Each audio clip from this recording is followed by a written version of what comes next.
Hello friends, welcome back to This is the Police. Crocodile's been found in an inner city river. Farmers claim the government's poisoned the harvest. And projectionist accidentally plays porn at the last picture show. Well, accidentally or fully intentionally? One of the two. We have a wonderful team in Shift A, with the exception of Krause. But hey ho. And we're going to pick a random tape. Alexander Borodin, String Quartet number 1.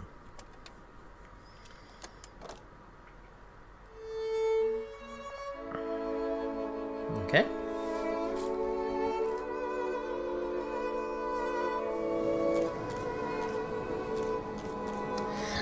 From City Hall. For several years we've constantly been pestered by the LGB organisation with its constant whining about gay rights. Recently things have been relatively quiet, but last week 3 high school teachers were fired under laws banning the promotion of homosexuality among adolescents. These teachers spread LGB brochures among our school children, teaching them tolerance. We dismissed them fairly and according to the law, but activists are gathered outside the school, rioting in protest. The children aren't there to learn about men kissing and all the rest of the circus. The participants need to be taught a lesson, so they'll think twice next time they climb out of their holes. Oh, City Hall, you're a bunch of absolute bastards. I'll take my $17,757 from you, Bill. And I'll also take $5,470 from the sale of jewellery. 150 gays and lesbians have gathered at the school, demanding to talk with the administration. The headmaster refused to open a dialogue and locked himself in his office.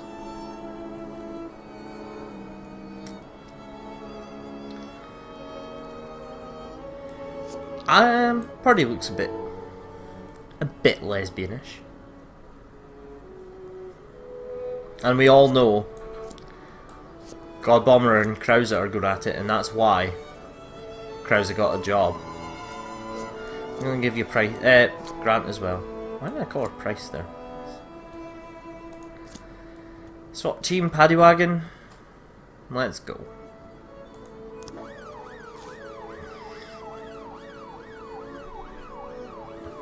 Jack, the teachers were actually fired according to the local law, barbaric as it is. However, the protesters have a right to assemble and express themselves as long as no one is in danger. I have a couple of ideas about how you can cover yourself if things go sideways. We could forge some evidence against Linda Purdy. We could forge an official recording of police car chatter where one of the officers involved in suppressing the protests talks about her, it says his, but her, hatred of gays. While discussing news about the teachers who were fired, she'll say, even better if we stick them all in a gas chamber. Well, that's just terrible. Evidence against the church. We forged a letter complete with the church seal, listing secrets that you supposedly shared in the confessional a few years ago. We'll redact it, so the prosecutor won't get any compromising information. And we'll add a postscript in which the bishop allegedly requires you to punish the sodomites, threatening otherwise to disclose your list of sins. We don't need either of these because we're not going to use any force. Simple as that.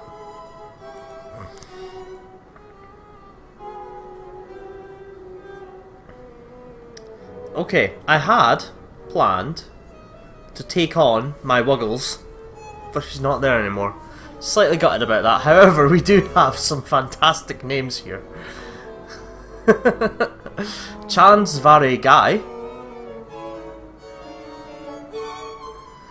Tony Baloney, and a detective called Just In Case, with professionalism of 700 for what it's worth. We're taking you. Because I've just realised I actually have a detective slot, and I didn't realise that. So, Just In Case goes to Shift B.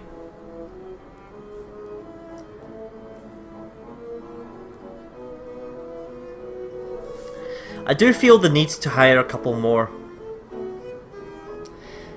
cops, but at the same time I really don't want to lower my average too much. Because I've had, if I do say it myself, I've had quite a wonderful rate of success in terms of calls. So I really don't want to ruin that. Threatening phone calls in the suburb. Ola Paget said this is the second time a man called her on the phone and threatened her, saying he's going to feed lead to her whole family. I can hear some men laughing in the background, talking about how they can't wait to finally try out their new machine guns on live targets, said Mrs. Paget. I'm quite a well-known political activist in Freeburg, so the threats could be related to my work. Stovall, Robbins, take Simpson with you. You can't have a SWAT team, unfortunately. And I'm not giving you Nordlander because I'd like to keep at least one person back here.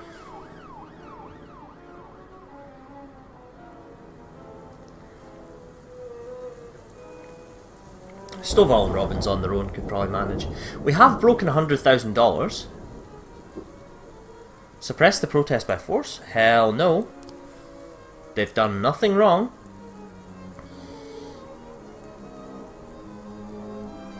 They're on their way back. The situation is more serious than they thought. So they're going to get a little Nordlander.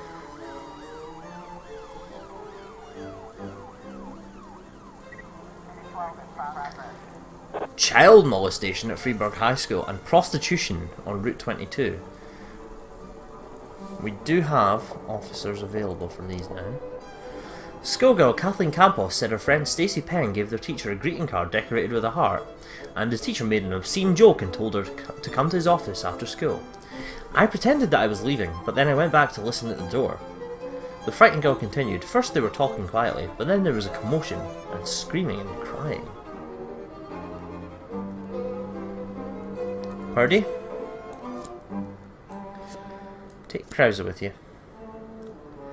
I'd give you Grant, but that's 2 ranking officers. I want to keep a ranking officer behind for prostitution on Route 22. Russell Slifer is enraged at the presence of prostitutes along a road on the outskirts of the city. Apparently there are a dozen prostitutes lined up, and they're practically throwing themselves at the passing vehicles. Some are exposing their breasts and asses in an attempt to attract customers. Get over here right away and deal with this shamelessness. Do we even know if prostitution's illegal in Freeburg? It seems like the kind of place where it wouldn't be. I mean...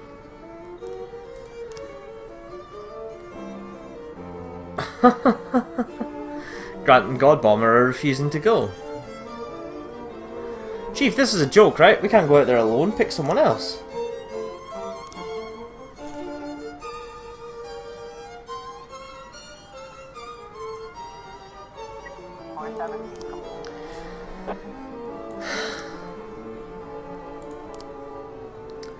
We're taking Chan Savari Guy for Shift A. We're taking Tony Baloney for Shift A. They get the funny names. We're going to take Phyllis Dowell and Tyler Robbins for Shift B.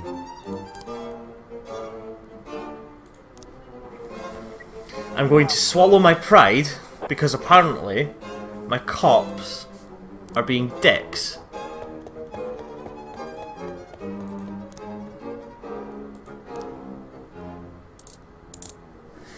Threatening phone calls? All successful. And we found automatic weapons. Sell them on, please. Fuck you, Godbomber and Grant. You're getting fired tomorrow. Officer, looks like we have a situation here. Through the glass doors you can see a male figure trying to climb on top of a struggling woman who he's thrown onto a couch. The schoolgirl is crying loudly. Go get the principal, knock on the door, knock loudly on the door and order the man to open it. Knock loudly.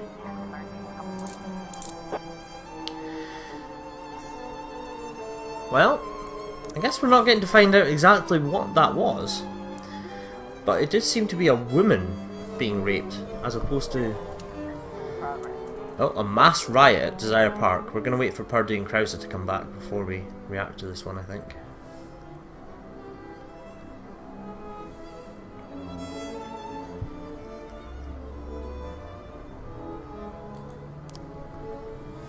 hysterical young person just called in shouting, "Good God, the prophecy has come to pass.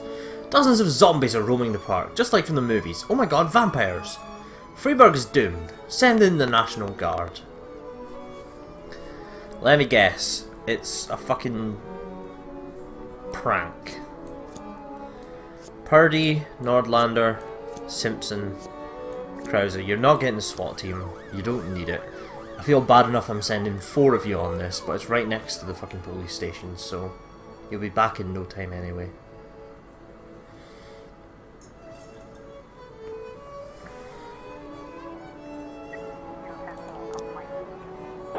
The man was frightened by a horror film festival, for fuck's sake.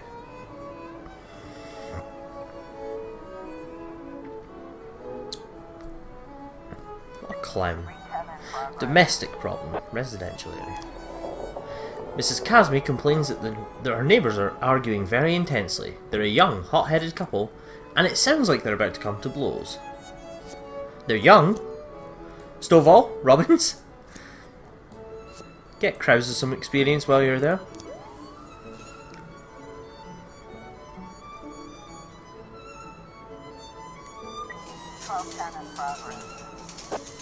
Yes, yes, the mayor himself is very disappointed. Yes, yes.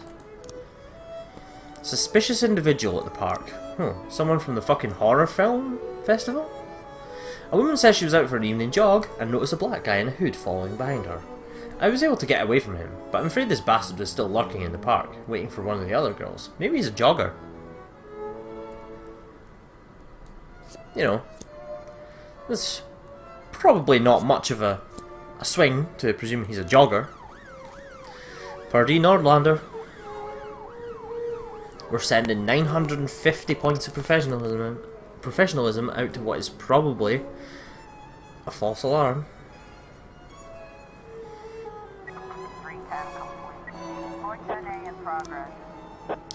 No one was quarrelling, the man was working out to a loud TV and the woman was making a salad, cut her finger rather badly, and was running to a neighbour's to call an ambulance. Her husband was only trying to stop the bleeding with a towel. Attempted murder in the playground. Hurry, there's some guys here who caught a transvestite and decided that they'd work him over. They stripped off the guy's tights and they're acting like they're going to lynch him with them. They say they're going to hang him over the bar.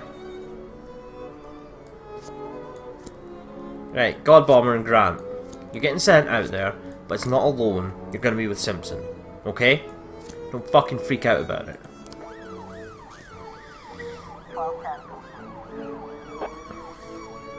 Report on the suspicious individual. The man in question is a medical student who also runs at night. A lot of false alarms today. I should have these people done for wasting police time. Okay, report on drug sales and hit and run. These are detective ones. Okay, we may have enough for this one. Jim Bates, bartender, saw a little fella in a white jacket. He ordered the cherry juice, drank at the bar, then went to the bathroom with some bearded guy. I thought they were just up for a little tickle. You see a lot of that these days. When the other folks found the bearded guy with his nose in the toilet, I knew the guy in the jacket was up to no good. The man suffered a heart attack brought on by cocaine use. He lost consciousness, fell down and hit his head. He was rushed to intensive care. His condition is serious but stable. One of the booths had a broken toilet, and on the floor beneath was an empty cocaine bag sitting in a pool of blood. T. Gilliam, bum. I saw a kid in a silly white jacket running out of the club. Ran like the devils were after him. I wish I had some of whatever he was on. And Jennifer Gross, club patron. I was doing my eyes at the bathroom mirror when I heard a terrible roar on the other side of the wall. Me and my friend went to see what was happening and found a drug addict lying on the floor. Of course we called an ambulance, but it might be better if you didn't make it. These smelly druggies only stink up the air of our beautiful planet. Okay, we have bar, doctor legging it,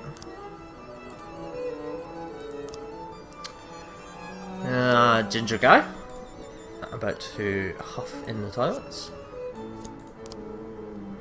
Presumably that will be the last one. This is a deal taking place. This is the women's toilets. This is Kitty's toilet. Or is it the male? That might be the men's toilet, it's okay. Just looks like it should be a child.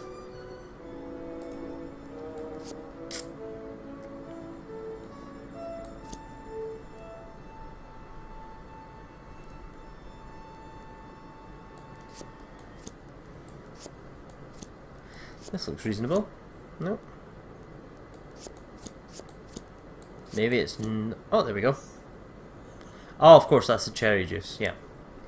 The suspect is Bruno Savini, student. Is he at the Atala Funeral Home or the University of Freiburg? He dedicates most of his time to his studies. Oh. Attempted murder in the playground is more serious than they thought. Stovall, Robbins, you guys take Krauser with you.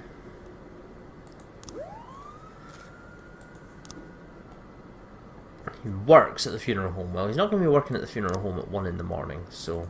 he's probably not going to be at the university at 1 in the morning either. Purdy, Nordlander, go out there anyway. You could have taken the SWAT team. I probably should have given you them. We don't really have much of a use for them other than sending them out with you. But oh well. Right, so we only get the one chance here, but it should be enough.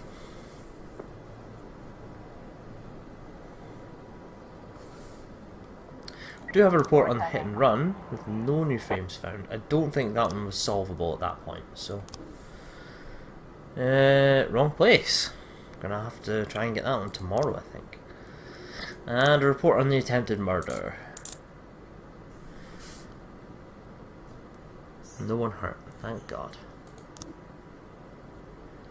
So, end day 61.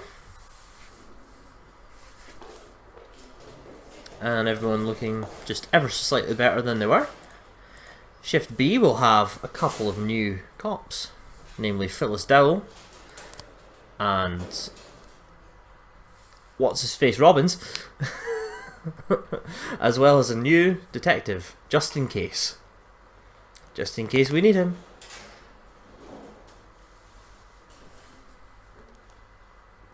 We have enough experienced cops on Shift B that we can justify having a couple of noobs come in, although Phyllis Powell has 2 stripes, which actually puts her tied with Chankit Pongdana and Ozaki for technically most senior officer on the shift.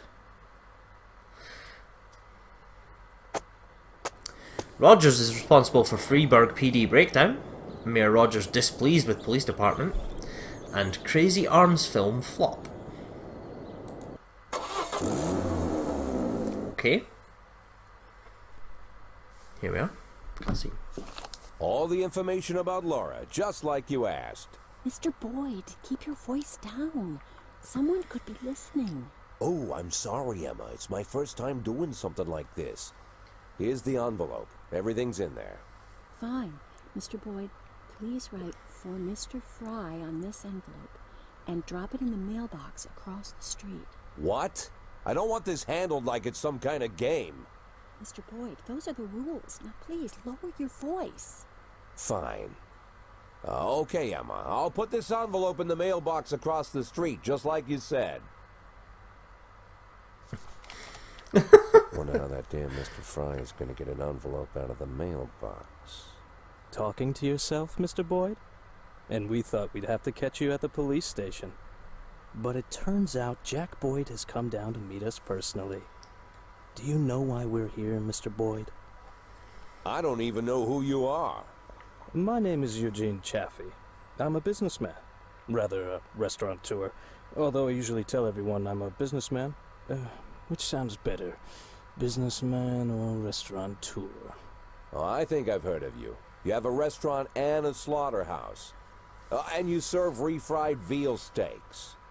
Well, refried veal steaks isn't my only business, but perhaps it's what I'm best known for. I thought it was time we meet Mr. Boyd, and my friend here. I believe you're already acquainted. His name is Troy Starr. Never heard of him. So what do you want, Mr. Chaffee? Looking for a spokesman for your beef products? I recently changed my image and my hair. Eugene and I really want to help you, Mr. Boyd. Although after our phone call, I've had my doubts. I was making love to my wife, and you called me and told me to fuck myself. That kind of behavior is rude and inappropriate, Mr. Boyd. I didn't mean to offend you, Mr. Starr. Just thumbing my nose at that prick mayor of ours. You keep making love to your wife, or did I ruin the mood? There's a nice cafe around the corner. Spare us a couple of minutes of your time, Mr. Boyd. Lately, I've been so busy that I rarely get to sit and relax in such a nice place, and with such interesting company. Get to the point, Mr. Chaffee. I'm busy too. In fact, I think I hear some teenagers next door robbing and raping an old woman. Maybe she's your aunt. You see, Mr. Boyd. Good morning. What do you want? A big mug of beer. We don't serve big mugs of beer. Then a small mug of beer. We don't have beer in any size glasses. This is a family restaurant. Moms and dads come with small children. I can bring you a lollipop to suck on. Monica, where's your famous charm? Bring the gentleman a beer. I'm sure you've got a bottle under the counter. Check between the dead cats and the dried heads of your ex-boyfriends.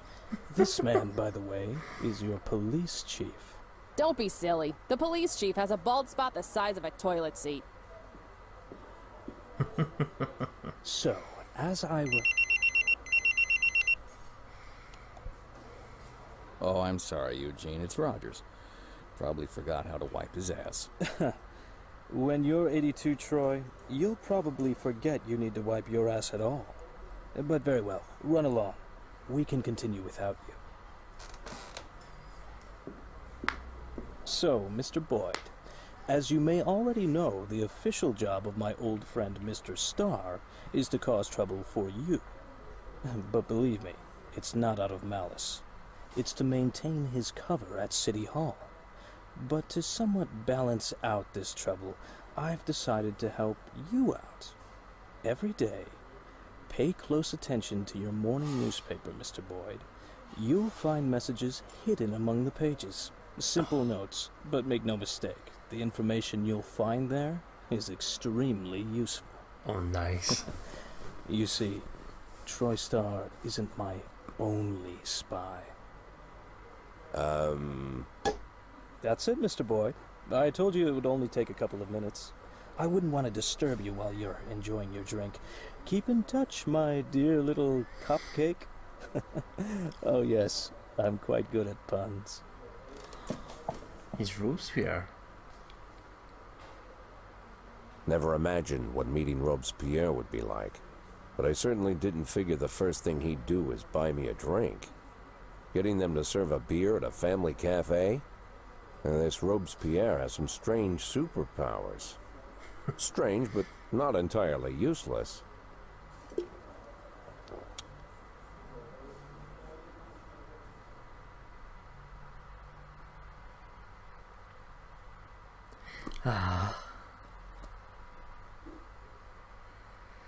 Vandal, I need to take my car into the shop. Can you spare me today? No. You need to train yourself back up. You lost 100 points while I was away. It's not good enough, man. It's not good enough. You're now, like, only the 6th cop on Shift B, whereas you were comfortably 3rd before. Once you're back up there, once you've overtaken Tsubaki again, that's when you can start taking your car to the fucking shop.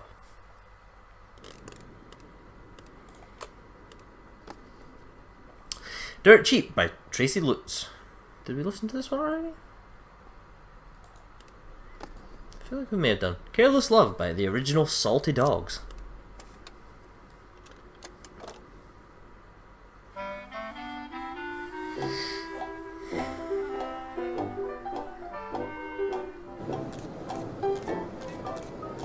Okay. So, drug sales at the Atala Funeral Home. We don't have Beasley to work on this one, but we will send Pongdana and Robbins. And because we're not giving them the lead investigator, We'll give you the SWAT team. 911 in progress. Theft at the construction site. I feel like I could have done QA for this game. Elderly security guard Robert Childress Shaw saw 6 people, wow, break through a hole in the fence around a construction yard, climb onto the site and start filling up a cart with bricks. At first the guard was only worried about the stolen building materials, but when the thieves started climbing into the more dangerous construction areas, he began to fear for their lives. These idiots are going to get themselves killed. You've got to hurry.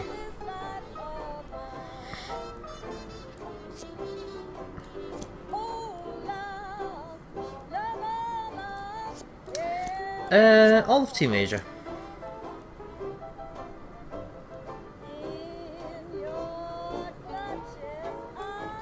I'll take Phyllis Dell with you, why not? Robbery in the ghetto. A young man who has just been robbed called in a report. He came through the gate with a knife and demanded my wallet. I tried to run, but he caught me and pushed me to the ground. In addition to my wallet, he took my watch, shoes, and even my belt. My mother gave that to me. Vandal, Jorgensen. You know where you're going. It is nice having an extra 2 cops on shift, actually. I'm not gonna lie. Oh wow. One of the suspects was running around and almost fell down an elevator shaft. He's standing right next to the edge, and there's terror in his eyes. Push the suspect into the elevator shaft. Step back. Easy kid, it's a long way down. We'll go easy kid, it's a long way down. Offender caught, officers unharmed, civilians unharmed. And we have drug possession at Eddie's Burgers. Eleanor Compton went to wash her hands before eating, but wandered into the cafe's kitchen by mistake. I looked around and saw several bags of white powder. I know cocaine a mile away. I watch TV. You know flour a mile away.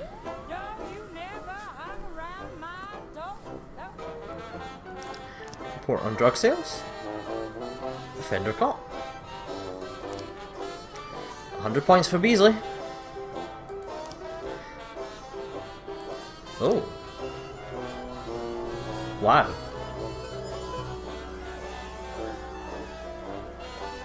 The hell is this? Mr. Boyd, you don't know me. And I suppose that's just as well. As for what I do, you probably wouldn't approve. So I won't trouble you with any unnecessary details, and get straight to the point. For one very specific, let's call it an operation, I need 3 dead police officers. 1 female and 2 male. Race and age do not matter. I'll return in a couple of days to collect the bodies. We wouldn't want them to start decomposing. The fuck?!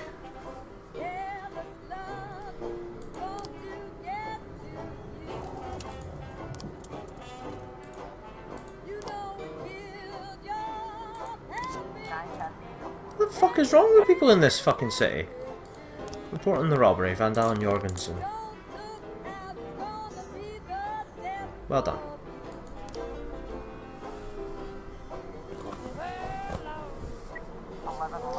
And a report on the drug possession, which is obviously a false alarm. Hatched with ordinary salt. Okay, it wasn't flour, it was salt, but still. Animals in the suburbs. A man just called in. His voice was high-pitched and he sounded hysterical. Hello, police! Some kind of beast broke into my apartment and is running all over everywhere. Got one bite from this thing and I'm dead. Hurry! Is it a dog or a cat?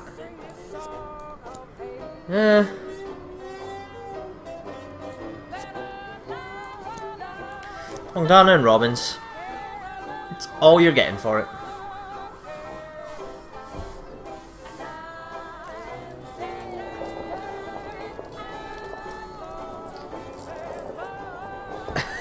What happens if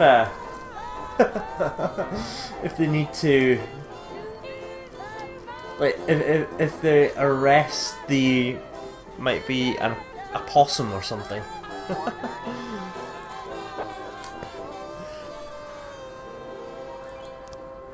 A large wasp got into the man's house. Jesus fucking Christ. Double homicide at the Everyday Mall. An unidentified man who was unable to pay at the checkout reacted by killing the cashier, then security guard, and fled the scene. Just in case, you can take Kodo and Armstrong with you. 11 in progress. Rape in the city centre. Cynthia Jason filed a complaint against a workman at her building. It appears he's been very vulgar and follows her around. I've never seen such a horrible jerk. Punish him. Okay, how is this rape?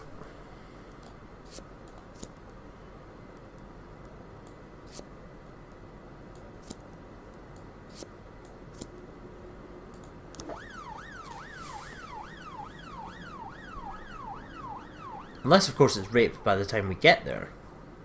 In which case, I reckon I've set 3 good cops to it. 11 in progress. Drug manufacturing in the suburbs.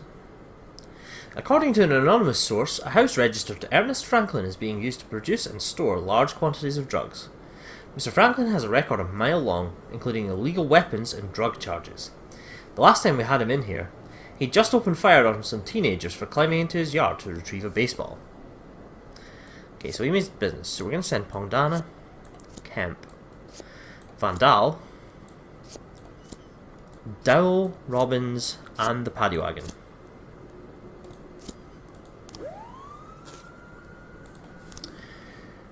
Robert Devlin, Country Houses. I need 4 police today. It's a very important day for my daughter. She's getting married, and I want everything to be perfect. I'm a very powerful businessman. We're talking the kind of success you can't get without making enemies. So no surprises today. I could do without any trouble. Don't have 4 cops to give you. Maintenance worker Billy Sue, whose behaviour Cynthia Jackson complained about, had only whistled as the girl passed by. Fucking hell. Mafia assignment.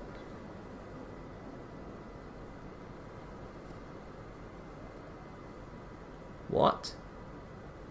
Jack, you got into our business when you opened an investigation regarding double homicide. It would be better for both of us if the whole thing is settled by 1733. Hopefully $3,000 will cover your expenses. What?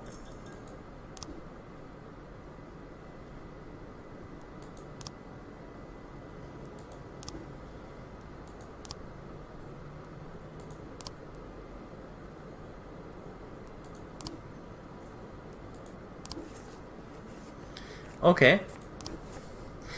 I wasn't sure if that would work sending it to the archive, but yeah, it seems to have.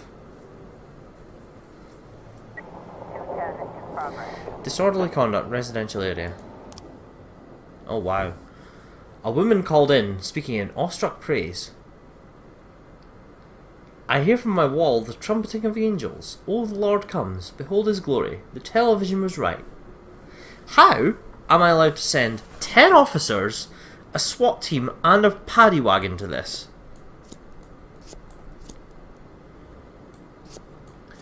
What you're getting is Team Asia and the SWAT team. But I don't think I should even be sending you them. Okay, drug manufacturing in the suburbs. More serious than they thought. You can have Capilius and Jorgensen. Robert Devlin, I'm sorry man, you're gonna have to just be cool. And there's a robbery at the Mrs. Sofa Furniture Store that may well just also have to be cool. There's no way we're getting cops back in time to answer that one. 210 complete. 11 Okay, we have reports on everything here. It wasn't trumpeting angels appearing out of nowhere. It was a music school student in the next apartment, rehearsing on the tuba. Fuck off, you little cunt. 910 complete. Drug manufacturing? No deaths? No one hurt? A ficus? Is it a jizz-free ficus?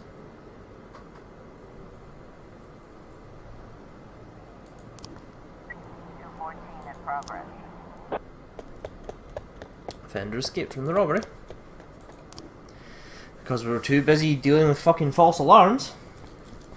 Despite the fact we have 10 officers on shift.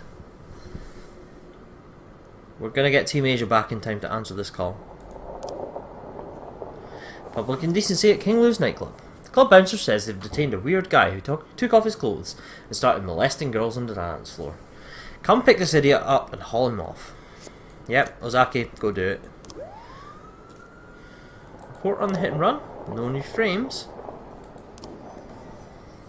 I really feel like we didn't have enough to get that one solved, so I'll give it one more. If I haven't worked anything out or gotten any more frames, more to the point, by the next time it comes up, then we'll try again to solve it. 214 complete. Ozaki took the perp in, and he's quite happy doing so.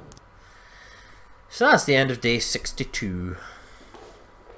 We've met a couple of new characters. Well, not even so much new characters, but we can put faces to names now. And we have actually had a request from Question Mark requesting that we kill some officers. It's not going to be on shift B, I'll tell you that.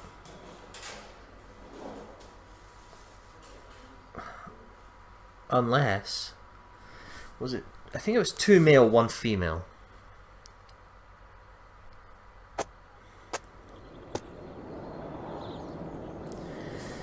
Freeburg abandons drinking fountains. Senior citizens empty pharmacies across Freeburg, presumably. And bike ride in the city centre. We have a note.